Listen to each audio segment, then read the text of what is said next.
Welcome back to my YouTube channel. My name is Luke, where I help those on their journey of awakening with practical guidance from an evolutionary astrology perspective. In this video, I'm going to be talking about the Scorpio full moon. What lies beneath the end of eclipse season? So I don't know about you guys, but this was a very literal eclipse season with a lot of the symbolism of the sky clock playing out accurately for us down here, not only in my own life, but also in the world events. So in between the lunar and solar eclipse, we had the Taiwan earthquake as Jupiter and Uranus were moving into a conjunction in Taurus. We had the moon waning through Capricorn cardinal Earth and making a trine to those planets.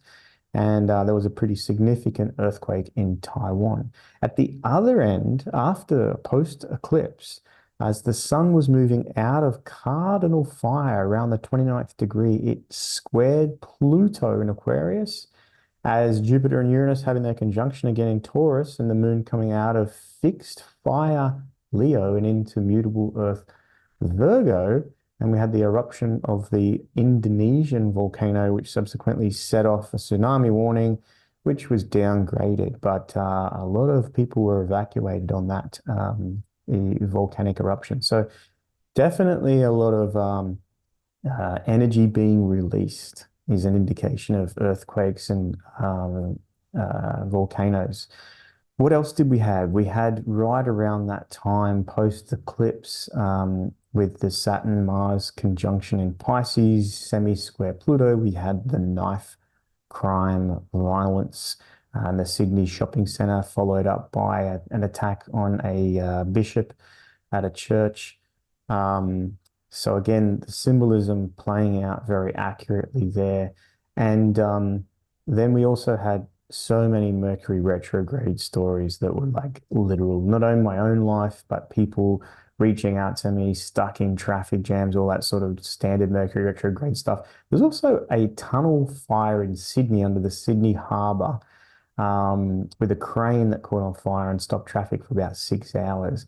And I was like, wow, Mars being in Pisces, that's submerged. And then you had the Mercury retrograde, that's transportation on fire, literally. And then halting traffic, which is the Saturn sort of like, well, we're going to stop right here. So yeah, it's been an interesting period of time. But in this video, I'm going to be talking all things Scorpio full moon. That's coming up in only a day and a half so time. The interesting thing about a full moon is in order to understand the full moon and what it's representing, we've got to go back to the new moon because the new moon is the beginning, the full moon is the release. So the new moon is where the subconscious is being sort of stimulated or seeded, if you like, for, changes to occur, or at least the intention for those changes to occur. And then we get to the full moon and it's the release of energy. Now, being that this is the full moon immediately occurring after the eclipse, there has a certain level of potency to it. And then it's a Scorpio full moon and Scorpio full moon as well. The themes of Scorpio are death and rebirth, and getting to the bottom of things and bringing up a lot of the deeper emotional energy as well. So we're going to talk all about that, but I wanted to first just highlight the Aries solar eclipse. Aries is cardinal fire. It's pure will. If you check out the tarot card for Aries, the Emperor, it's an indication of what pure will looks like because you think will to be sort of like, soared out and blazing ahead and, ready to go and pumped up and taking action. And yet the Emperor is seated on his throne. And it shows you that like the power of will, it can motivate action, but often it doesn't need to move in order for that will or that force to be enacted. So the emperor being seated in his throne is like, that's the power of the emperor's will, because with the wave of one finger, he can send his army into battle. So, the solar eclipse there, what changes in your life are you finding the will to enact? And now don't forget that this eclipse is also conjunct Chiron. The literal expression of that, which we had not long after this eclipse, was the fear of being attacked. and the suppression of will, if you like. And in the subsequent fallout from these events too, how the will of the system, the beast, the government, is now coming in to act in the interest of all, in the guise of the interest of all, with censorship around the internet. So that's an interesting look at that. But in our own life, what indication, what intuition, what insight did you get through eclipse season that has meant that you've had to really discover the will within you to be or to change something about your life? And what has come up for you in relation to that? And it's going to be unique and very specific for each individual person, depending on where the eclipse fell within your birth chart and what it activated. So if you're wanting some information on that and coming to terms with that and getting some guidance around that, you have to look into your birth chart. If you don't yet know your birth chart, then you can contact me directly and get a copy of your birth chart. Or more importantly, you can book in for a consultation. So there'll be details below on how to do that. So what came up for you in order of around insight into the will to change, the courage to change, the courage to act? I spoke about this in some last videos. It's about the last 4 years in particular and the shift in awareness, the realization that there is a game being played, and now the integration of that is like, what are you going to do about that? How are you going to be in this world? What are you going to do differently? How are you going to act? How are you going to show up in your life? What needs to change? When you realize that the only way to overcome this sort of game, if you like, is take full control and become very responsible for your own path, then what are you changing? And now if we bring that towards the Scorpio full moon, what can happen, and there's a lot of energy with this particular full moon, it's in the sign of Scorpio. Mars at the moment is in Pisces and Pluto is in Aquarius. Pluto is squaring the moon at this lunation as well. So we'll talk a little bit about what that means, but there is a bit of potency to it. Now, Scorpio is what lies beneath the surface, and it's a water sign. So usually there is emotional charges that lie deep. There's an intensity, there is a passion. Are you able with this full moon to either A, discover the passion that's going to drive the action, or are you confronted with the deep fear, the emotional insecurity, the doubt that's preventing you from taking the action in your life? Being that this is a Scorpio full moon, the full moon is the moon completely lit up now. So the light of the sun is being reflected onto the moon's surface. And then the moon is reflecting that light back. What does the moon symbolically represent? It represents our subconscious. So it's fully illuminated. And that can really highlight some of the deeper patterns that we have. Some of those patterns might be driven by the fear of something being lost, something dying, the end of something, letting something go.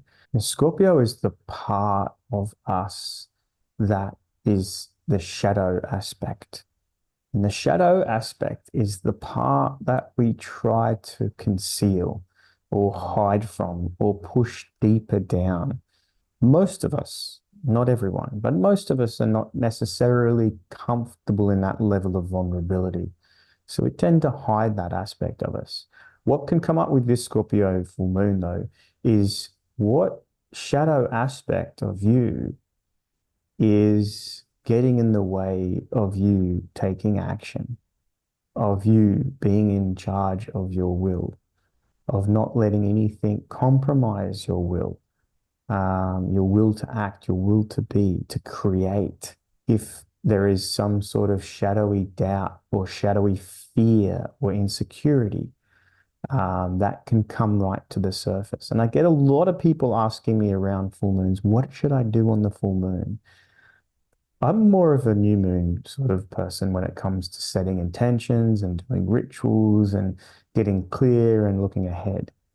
When it comes to the full moon, you really don't need to do much. And in fact, you sort of can just let go a little bit and allow whatever's coming up to come up.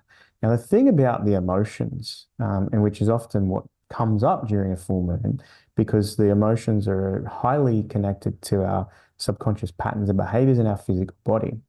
With the moon being full, it's almost like there's a spotlight shone on them and they find a pathway to release more easily. That people can be a lot more reactive. When people react on their subconscious emotions, they tend to become a little crazy. And that's why around full moons, you get the term the lunatic. And the ER's segments of the hospital are packed with people that have acted out on those, more volatile emotions.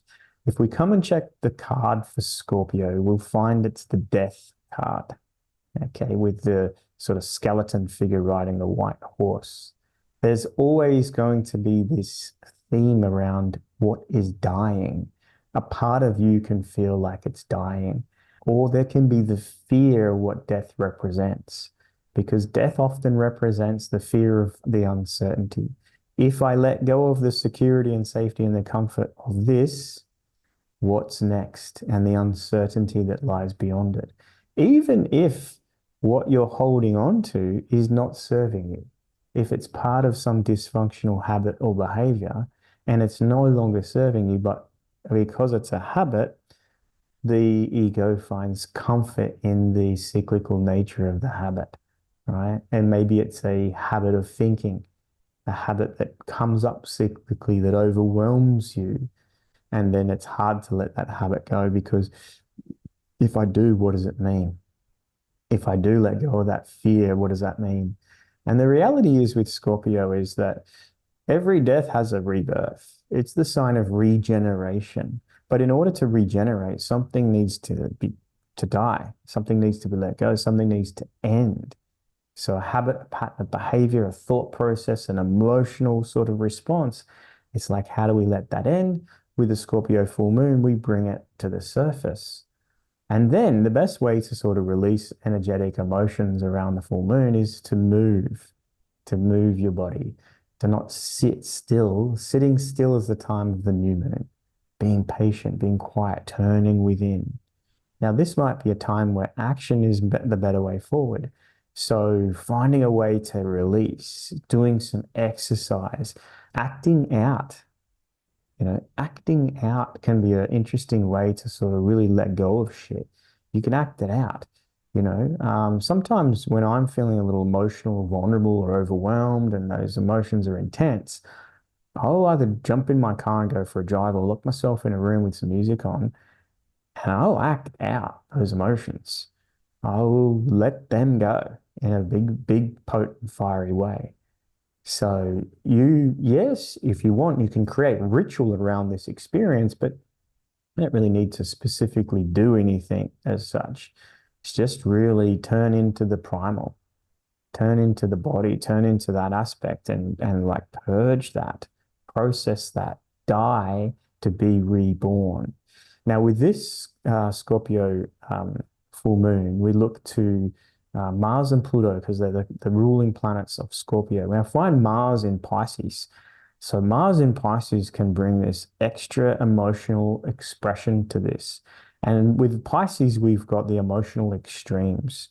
And Pisces being the ruler of the ocean can really bring from our deep down below emotions that rise up and overwhelm us, and we can be engulfed by them.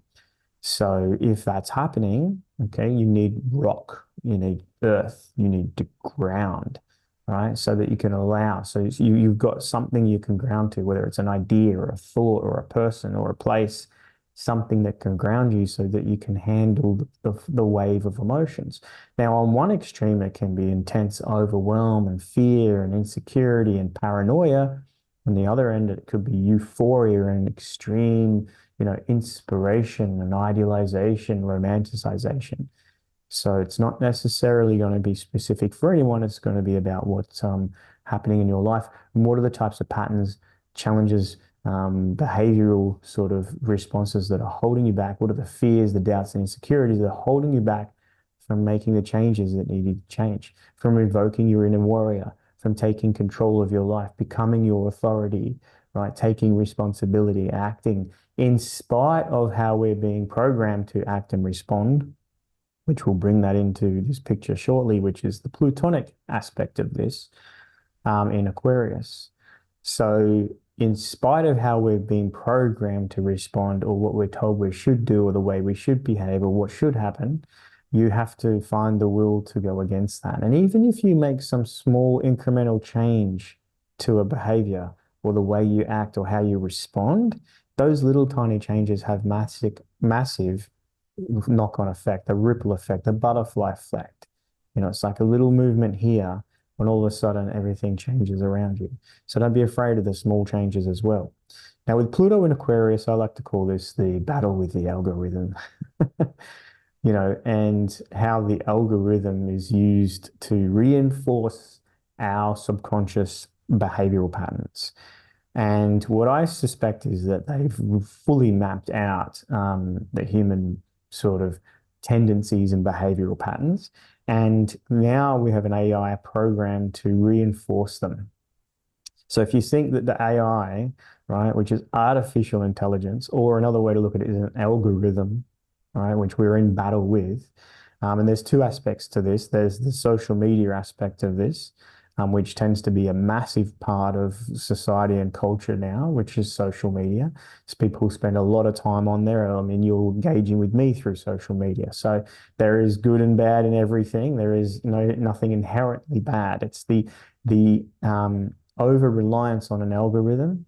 That algorithm is designed to keep you your attention on the social media platform. How does it do that? Well, it tracks your behavioral patterns and then it reinforces them. So if AI, or artificial intelligence, the algorithm is tracking your behavioral patterns and then reinforcing them with particular content, what you see and how you see it and when you see it and how much of it you see, to spike your dopamine, to keep you addicted, to keep your focus, to keep your attention. And here you are trying to evolve consciousness, trying to awaken, trying to get out of the game, trying to illuminate your subconscious patterns, to become aware of them, to know which ones to reinforce because they're healthy and functional, and which ones to overcome and change because they're unhealthy and dysfunctional. But then you have an algorithm now that is literally designed to reinforce them. It tracks them, it tracks the behavior, the unconscious way in which you interact with these programs, and then it reinforces them. So there's one aspect of we're in this battle with the algorithm. And to make big changes now, and to, step into power and authority in your life and to become, the emperor of your reality, is becoming more and more difficult because we've got this sort of system, this the official art. Anything that's official, you don't want anything to do with anything official. All right. So it's now reinforcing the patterns, behavioral things that impede your ability to act, to take power and control back to your life, to become free and liberated, and the authority in your life become you're an emperor. So the battle we have, the tension that we have in our reality, and to make these fundamental changes that we're trying to do in our life is becoming more difficult. So become aware of the way in which you're engaging with the algorithm in particular. And just become aware and notice it. Notice what types of things that the algorithm is putting in front of you, how it puts it there and how it gets your attention and all of those types of things. Because in order to be able to in order to make the changes you need to first know what changes you need to make. So you might also want to challenge the algorithm, right? So this full moon in Scorpio is squaring Pluto. So squares create this tension that's driving this change. Now, a lot of that change is being enforced now. The media around that And the narrative and the story around it is it's going to be forced upon us because we can't have that in the guise of protecting you and keeping you safe. We can't have you, having access to your own information. We better be in control of that. We better censor that information. A good thing to sort of bring into your awareness at the moment is to become a pattern disruptor, right? A pattern disruptor in your own life, in your habits and behaviors. Pattern disruption is where you stop doing the same thing you normally do. If you wake up in the morning at a certain time and you usually go through a certain process, pattern disruption can be like changing that in some little minor way. If you normally drive a certain way to work, you might like try and drive a different way. If you normally eat with your left hand, try eating with your right hand. If you normally write with your left, write with your right. Pattern disruption, right? Pattern disruption helps you sort of break that unconscious looping, sort of going around same life, same thing, same everything. Apply pattern disruption to your social media. Try to become aware of how you're using it and the way in which you're engaging with it, and then do something radical to change that pattern, to break that pattern, and just see, again, if an algorithm responds to that and the way in which it responds, and then also, how you feel. Is it comfortable? Is it uncomfortable? Usually when we're breaking our subconscious patterns of behavior, it's uncomfortable because even if that pattern of behavior is dysfunctional, there's comfort within the familiarity of it. So it's hard to break those patterns. Now we need to become aware of them because the government is using AI in order to impose governance. Governance is to govern something, is to limit and restrict it. When you govern something, you limit it and you restrict it. You sort of take control of the flow of it. You govern it, right? So if we think about, again, tying this back to the last 4 years and how the COVID narrative and the implementation of the response to the COVID narrative was implemented and orchestrated, especially through the Western world, there is no way that was just purely human organization skills. Humans are nowhere near that, don't have that ability to mass orchestrate something like that worldwide, lockstep, same narrative, same story, same process, same. Everything was just uniform, reading from the script. And what we find these days is that the algorithm, which can be trained, again, mapping human behavior and what are the types of triggers and responses and how do we get people to respond a certain way using fear as a tool of a measure of control. And then we put that data into the algorithm and it tells exactly what to do, when to do, how to do it, where to do it, why to do it. And, that was definitely something that I watched through the last 4 years, in particular the first sort of year or two of the pandemic, which was like, whoa, this is really well orchestrated worldwide in lockstep and unison. And then just like trigger like that, enter all of your sold out celebrities to speak from the script. Right? At a certain time when we needed that perspective, boom, there it was. Boom, there it was. Boom, there it was. And also, too, you could tie a lot of that to what was happening for us within the cosmos.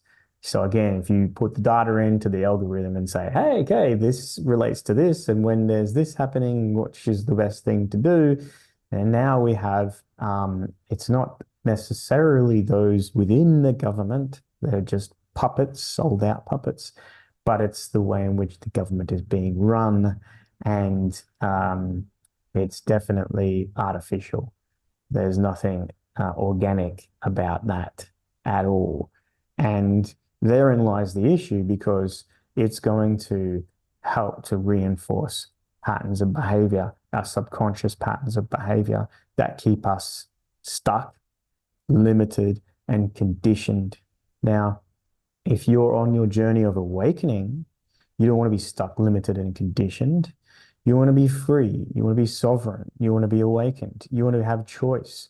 You want to be able to do the things you want to do. You want to be creative in order to create a life for yourself in the way in which you want to do it. You want to be able to contribute. You want to be able to help. You want to be able to support. You want to be of service, right? So and the free will and what nature in which you want to be able to do that. Whereas if we have now a reinforcement of this pattern system, which is, reinforcing our habits, it's going to be more and more difficult for change, more and more difficult for change. Not impossible, but again, it's going to take an immense amount of willpower. And at the moment, we had the eclipse in Aries, right? Very potent sort of karmic point of change. What realizations come for you? What changes do you need to make? What willpower do you need to evoke?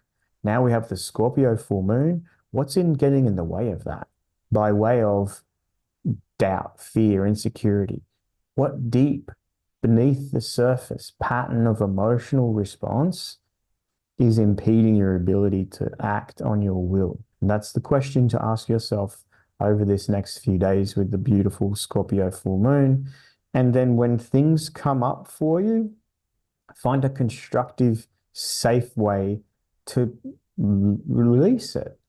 Act out on that. Get primal, you know, purge if you need to, scream if you need to, cry if you need to. When we repress it, when you repress that urge of those things, the repressed energy only serves to fuel the negative pattern of behavior that comes from that fear, that doubt, that insecurity. Okay.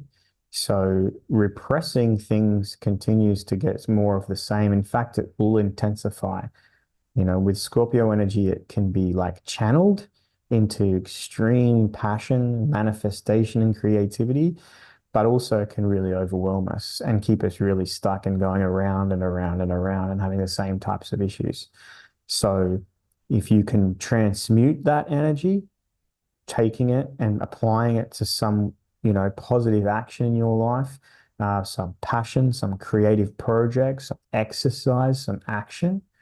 Or it might be that you're allowing that to just come up and let it go. I personally had a really deep cry yesterday.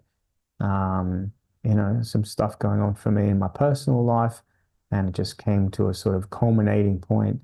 And yeah, I got a little bit triggered, and then, came into my room here, grabbed a pillow, and just bloody broke down. And once I moved that, I was like, right, okay, time to take action now. What am I going to do about this situation? Because once we've cleared the emotional energy, we can get a little bit of clarity and discernment back, which brings me to the final point of this Scorpio full moon, which is Mercury turning direct. And having eclipse season is one thing, having eclipse season with Mercury retrograde is another, as we've all found out. So Mercury's turning direct, excuse me, a day or two after this full moon. So again, there's the caution with regards to Mercury's stationing points. So when Mercury is about to stop going retrograde and start going direct, there's an intensification of that. So just be mindful of that in relation to, again, transportation, navigation, communication, sending and receiving messages, signing deals, contracts, traffic, any types of transport, air travel, all those types of things. Exercise caution, use discernment, plan a little extra on your trip, and be mindful to try to be less reactive when other people are more volatile, which is what usually is happening. More people are edgy, they're a little bit like, what's going on? They're, a little reactive. So don't piss on that. Make it worse. But again, this big reflective period of time where a lot has changed for me, but not a lot has changed for me, if that makes sense. In other words, there's been a lot of things I'm doing differently. There's been a lot of awareness and shifts within my insight. And there's been commitment to make these changes. And I've started that process. So there's things happening, but no evidence of the change in the outer world. When Mercury turns direct, and shortly we're going to have Pluto turn retrograde, that might start to shift, and we might start to see a little bit more of the unfoldment of the the changes that are occurring and the effect of the changes that we make. It's one thing to have the insight and the awareness of what needs to change. It's the second thing to act on that. Now, bringing this down into Taurus season with the sun now being in Taurus, Taurus is patient, pragmatic, and methodical. Taurus is enduring, sustaining.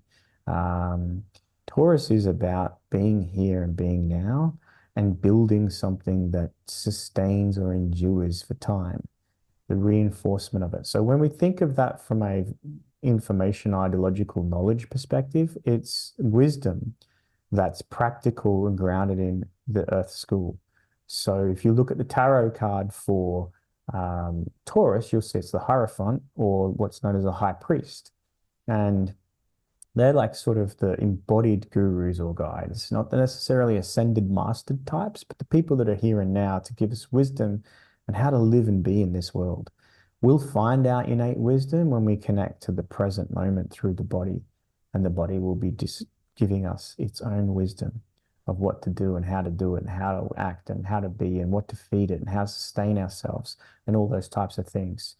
So moving out of this very volatile eclipse season where there's been a lot of changes, but again, not a lot of changes. Now is the time to come back and just tend to your garden, tend to the earth, keep it simple, move patiently, slow the pace down, enjoy the finer things, stop and smell the roses. And as you move forward into this world, you might do so post all of this eclipse season with a little bit more clarity, a little bit more determination, a little bit more awareness around just how powerful you are and how aware you need to become in order to overcome what's going on around us in the world with the artificial intelligence, with the government, with whatever's happening. It takes tremendous willpower to rise above that and to not allow any of that to define you in any way, shape, or form. Okay? Don't allow what's happening around the world to define you or to be the reason you act a certain way. If you're being triggered, programmed to respond, who's triggering, who's programming, why that response? This is where you become really aware of your pattern, right? And now you need to be a pattern disruptor. That's my video on the Scorpio full moon. Hope you enjoyed it. If you do, hit the thumbs up, consider subscribing and share it around to your friends and family. Until next time, peace out.